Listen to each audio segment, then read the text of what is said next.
আপনি যত বেশি প্রোটিনযুক্ত খাবার লার্ভাকে দিবেন,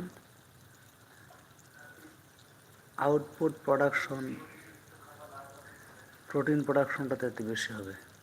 আপনি যদি লার্ভাকে 30% প্রোটিনযুক্ত খাবার দেন, তাহলে আপনার লার্ভিতে প্রোটিন বেশি আসবে। আপনি যদি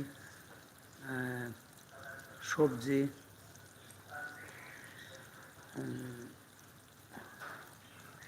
হোটেল, কিচেন ওয়েস্টেজের খাবার দেন, তাহলে লার্ভার প্রোটিন এক ধরনের আসবে। আপনি যদি ব্লাড মিল আছে, মুরগির নাড়ি ভুড়ি আছে, এই ধরনের খাবার যদি দেন, তাহলে আপনার লার্ভির প্রোটিন বেশি আসবে, লার্ভির প্রোটিন বেশি থাকবে।